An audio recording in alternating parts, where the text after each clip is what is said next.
തനിക്കെതിരെ വ്യാജവും അപകീർത്തികരവുമായ ആരോപണങ്ങൾ ഉന്നയിച്ച് പൊതുമധ്യത്തിൽ യശസ്സ് തകർക്കാൻ ശ്രമിക്കുന്നുവെന്ന് ചൂണ്ടിക്കാട്ടി AICC general secretary KC Venugopal MP നിയമ നടപടികളുമായി രംഗത്ത്. ഹരിയാന സ്വദേശി ഗൗരവ് കുമാറിനെതിരെയാണ് Alappuzha judicial first class magistrate കോടതി മുമ്പാകെ അദ്ദേഹം മാനനഷ്ട കേസ് ഫയൽ ചെയ്തത്.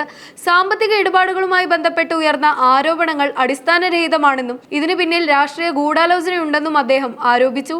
നിയമസഭാ തിരഞ്ഞെടുപ്പുകൾ അടുത്തിരിക്കെ KC വേണുഗോപാൽ പണം കൈപ്പറ്റുന്ന രീതിയിലുള്ള ദൃശ്യങ്ങളും ചിത്രങ്ങളും സോഷ്യൽ മീഡിയ വഴിയും ചില വാർത്താ ചാനലുകൾ വഴിയും പ്രചരിച്ചതാണ് പുതിയ വിവാദങ്ങൾക്ക് തുടക്കമിട്ടത്. ഒരു വാർത്താ ചാനൽ പുറത്തുവിട്ട ദൃശ്യങ്ങളിൽ KC വേണുഗോപാൽ പണം വാങ്ങുന്നതായി കാണിച്ചിരുന്നു. എന്നാൽ ഇത് ഡിജിറ്റലായി എഡിറ്റ് ചെയ്തതാണെന്നും മനഃപൂർവ്വം വ്യക്തിഹത്യ നടത്താൻ ശ്രമിച്ചതാണെന്നും കോൺഗ്രസ് ആരോപിക്കുന്നു. വാട്സ്ആപ്പ്, ഫേസ്ബുക്ക്, എക്സ് തുടങ്ങിയ പ്ലാറ്റ്ഫോമുകൾ വഴി ഈ ദൃശ്യങ്ങൾ വ്യാപകമായി പ്രചരിപ്പിക്കപ്പെട്ടു. ഒരു പ്രത്യേക രാഷ്ട്രീയ ലക്ഷ്യത്തോടെയുള്ള നീക്കമാണിതെന്ന് കോൺഗ്രസ് ലീഗൽ സെൽ ചൂണ്ടിക്കാട്ടുന്നു. ആരോപണങ്ങൾക്കെതിരെ ശക്തമായ പ്രതികരണമാണ് KC വേണുഗോപാലിന്റെ ഭാഗത്തു നിന്നുണ്ടായത്. AICC legal cell chairman Abhishek തിരഞ്ഞെടുപ്പ് കമ്മീഷനെ സമീപിച്ച് പരാതി നൽകി. പെരുമാറ്റച്ചട്ട ലംഘനമാണ് നടന്നതെന്നും വ്യാജ ദൃശ്യങ്ങൾ പ്രചരിപ്പിച്ചവർക്കെതിരെ നടപടി വേണമെന്നും അദ്ദേഹം ആവശ്യപ്പെട്ടു. കൂടാതെ ആലപ്പുഴ നോർത്ത് പോലീസ് സ്റ്റേഷനിൽ KPCC ഭാരവാഹികൾ പരാതി നൽകി.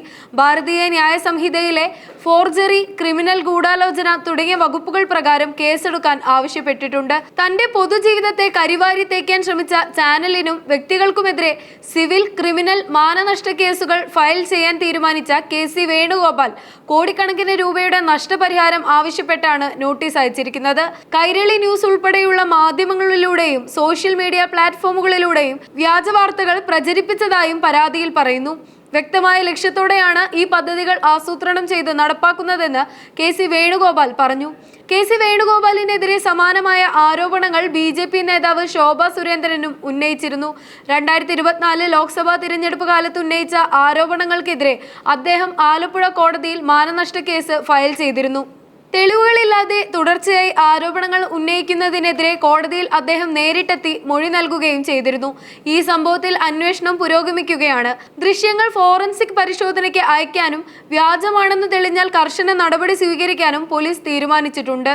IPC സെക്ഷൻ 336 വ്യാജരേഖ ചമയ്ക്കൽ, 353 പൊതുസ്ഥലത്ത് വിദ്വേഷം പ്രചരിപ്പിക്കൽ, IT ആക്ടിലെ സെക്ഷൻ 66 എന്നിവ ഉൾപ്പെടെയുള്ള വകുപ്പുകൾ ഉൾപ്പെടുത്തിയാണ് പരാതി നൽകിയിരിക്കുന്നത്. പ്രതിപക്ഷ നേതാക്കളെ അപകീർത്തിപ്പെടുത്താനും ജനാധിപത്യ പ്രക്രിയയെ ദുർബലപ്പെടുത്താനുമുള്ള ഇത്തരം ശ്രമങ്ങളെ ശക്തമായി ചെറുക്കുമെന്ന് KPCC പ്രസിഡന്റ് ഷുക്കൂർ പറഞ്ഞു.